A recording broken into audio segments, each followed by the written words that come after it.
Just like a mechanic uses different tools for fixing specific parts of a car, and an artist may use a different brush for creating a certain look in a painting, chemists carefully select the tool they're going to use based upon what they're doing. Selecting the most appropriate piece of equipment to make a measurement is one of the most important things you can do to reduce the amount of error in an experiment. For example, if you need to measure out 2.4 grams of a substance, you would not want to choose a balance that measures out to the nearest gram. You would want one that goes out to the nearest tenth of a gram.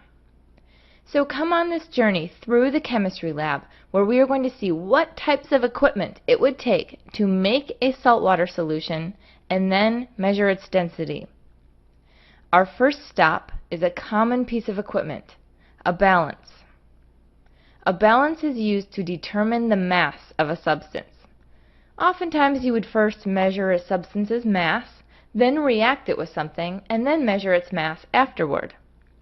Balances come in a large variety, and it's best to be sure you're measuring with one that has the precision necessary for the experiment. For example, if you have a small amount of powder you're measuring, you would probably want to use a balance that measures out to the nearest hundredth or thousandth of a gram. If you're measuring the mass of a large amount of a liquid, you may only need a balance that measures out to the nearest gram. For our hypothetical experiment, we're going to measure out 58.4 grams of solid sodium chloride, or salt. So we would need to use a balance that measures out to the nearest tenth of a gram. Once we measure it out, we notice that the salt has large chunks, and it may take a while to dissolve to make our solution. If you ever need to grind a substance into a fine powder, you would want to use a mortar and pestle. This will increase the surface area on our solid by breaking it up into smaller particles and, again, allow us to dissolve it into solution a lot quicker. Next, we will put our salt into a beaker, add some water, and stir to dissolve the salt to form a solution. Beakers also come in many shapes and sizes, and they usually have volume markings on them. You should never use them to make a precise measurement, though. The volume markings should only be used as approximations. Beakers are used for mixing, stirring, heating, and pouring liquids. While we are stirring the salt and water, we notice that some of it splashes out on the sides. We don't want to lose any more of our solution, so we're going to transfer it to a better piece of glassware for the job, the Erlenmeyer flask.